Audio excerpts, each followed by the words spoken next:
ये बट वृक्ष जी महाराज आज के हमारे सहारे थे और इनके ही सानिध्य में आज की दोपहर कट रही है। प्रिय आत्मन सप्रेम,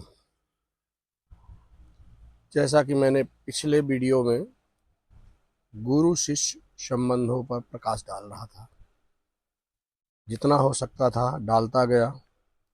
अब इन संबंधों के द्वारा क्या घटित हुआ है और कैसे गुरु शिष्यों के संबंध बने हैं और कहाँ तक गए हैं, ये आख्यान भी कहता हूँ। ये सब आख्यान है, घटाना आपको अपने मन पे पड़ेगा। जब तक वो आपके मन में नहीं घटेंगे तब तक आख्यान सुनाने से, कहानी सुनाने से कोई मतलब नहीं। ये इतने दिनों से लोग एक दूसरे को एक जनरेशन से दूसरे जनरेशन से कहानी सुनाते सुनाते सुनाते जा रहे हैं। क्यों? क्योंकि हो सकता है किसी में घटित हो जाए। एक पिता के चारों पुत्र बराबर होते हैं या जितने भी हैं बराबर होते हैं, और कुछ अच्छे निकल जाते हैं, कुछ नहीं निकलते। वही वातावरण, वही घर, वही माता, वही पिता। इसको हम लोगों ने जोड़ा है प्रारब्ध के हिसाब से, भाग्य के हिसाब से, अपनी करनी के हिसाब से। जब छोटा बच्चा होता है सारे बच्चों की करनी एक होती है। होनहार बिरवान के होत चीकने पात, एक बीच में बनाया गया है कि जिस पौधे को बड़ा होना होता है, सबसे ज़्यादा बड़ा, वो उसके पत्ते बचपन से ही चिकने होने लगते हैं। जो भी हो, संसार में मुंडे मुंडे मतिर फिरना, हमेशा कहता हूँ। हर व्यक्ति अपनी मत के हिसाब से उस चीज़ को इवैल्यूएट करता है, समझता है। हमारा तो अपनी बातें हैं।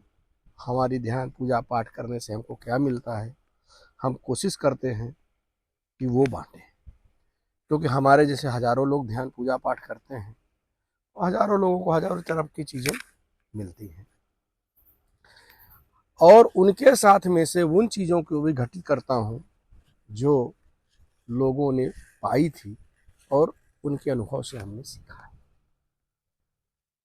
हमारी बात तो ये कहनी थी गुरु शिष्य संबंध में आज फिर से, कि हमने बताया है गुरु और शिष्य के बीच में प्रेम होना चाहिए और कुछ नहीं, प्रेम के अलावा। ऐसे ही प्रेम में पगे हुए एक भक्त हैं, उन भक्तों को आपको बता रहा हूँ, शायद जिनका नाम अभी हुए तो वो 18वीं सदी में ही है, 17वीं 18वीं सदी में, पर उनके नाम से परिचित नहीं है। इसलिए उनके बारे में मैं बता रहा हूँ। उनके बारे में 2-3 वीडियो बनाएंगे। बहुत अच्छे संत हैं, बहुत अच्छे विचार हैं उनके। उनका नाम है पलटू दास। वो जाति के बनिया थे, गरीब थे, 2 भाई थे। माताजी पिताजी ने उनका अपने आपस में ही पालन पोषण किया।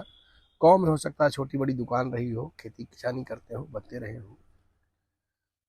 पर छोटा भाई उनका जो था, उनका कुछ और नाम था बचपन का। पलटू दास तो उनके गुरु का दिया हुआ नाम है, और जो गुरु ने दिया उसको उन्हें सार स्वीकार किया और बन गए पलटू दास।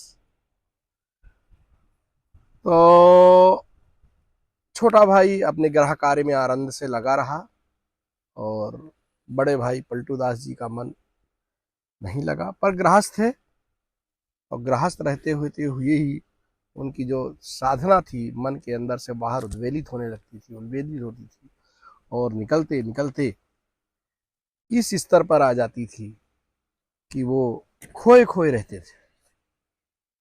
जैसे मीरा के जी के बारे में बताया गया है कि बावरी हो गई थी, पर वो बावरी नहीं हुए थे, कभी कभी हो जाते थे।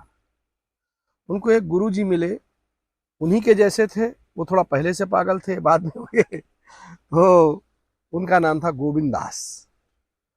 गोविंद दास जी को लेकर के दोनों में आप ध्यान पूजा पाठ और विचार चलता था। करते करते करते विचार तर्क करते करते उन्हें पलटू दास जी ने गोविंद जी को अपना गुरु मान लिया। गुरु मानने के बाद दोनों चले जगन्नाथपुरी की यात्रा में। रास्ते में उनको भीखा जी महाराज मिले, उनसे भी उनने ज्ञान लिया, और इस बीच वो अयोध्या भी गए, क्योंकि उनका जन्म स्थान अयोध्या के पास में था। अयोध्या जाके उनने लिखा है अपने पद में, उनके जो पद आप पढ़ेंगे, कि उनने सिर मुड़ा लिया, पलटू मुड़ाया सिर, पूरा सिर मुड़ा लिया। सिर मुड़ाने से उनके दो अर्थ थे। सिर मुड़ाने का पहला अर्थ उनका यह था कि जो भी संसार के काम उनके थे उनको आज उनने समाप्त कर दिया, सिर मुड़ा दिया। और करधनिया, जो जनेऊ या कमर में बांधने का धागा होता है, उसको भी अयोध्या की गलियों में उतार के फेंक दिया। यानी सीधे अपने आप को परमात्मा की शरण में डाल दिया। और परमात्मा के प्रेम में अपने अस्तित्व को मिटा देना ही शिष्य चाहता है। शिष्य हमेशा एकात्म करना चाहता है और करता है। यह ऐसा नहीं कि 24 घंटे एकात्म ही होता रहेगा। यदि एक क्षण हो जाए, एक क्षणिक दर्शन हो जाए तो फिर क्या। बाकी पुराणों में भी यही लिखा है कि 10,000 वर्ष की तपस्या के बाद ब्रह्मा जी, विष्णु जी या शिव जी आते थे, 2-4 क्षण के लिए बात करते थे, चल देते थे। ऐसा थोड़ी थे कि वो दिन भर खड़े थे।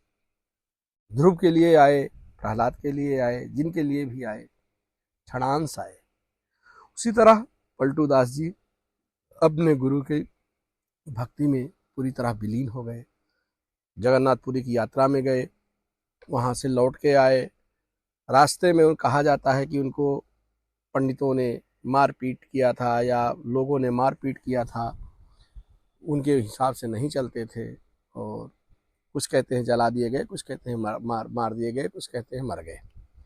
ये पलटू दास जी का तो जीवन परिचय हुआ। कहीं उनके एक शिष्य हुए हैं हुलास चंद्र जी, उन्हें ब्रह्मलीन या ब्रह्म ज्ञान करके किताब कोई लिखी है और उसमें उनके वर्णन दिया है, पर जन्म और मृत्यु का कोई वर्णन नहीं है ज़्यादा, कि इस दिन उनका जन्म हुआ है, इस दिन मृत्यु हुई है। जबकि उनके गुरु जी का वर्णन नहीं मिलता है गोविंद। मैं तो उनकी बातों पे मुझे जहाँ रस आता है।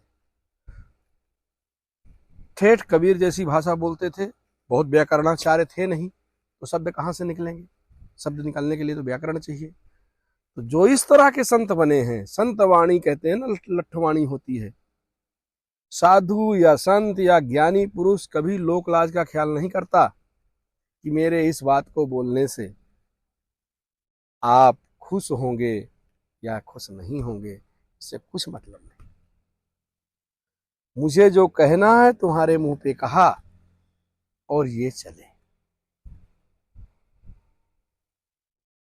तो उनने क्या कहा है ये अब अंगे भी आज के सप्रेम।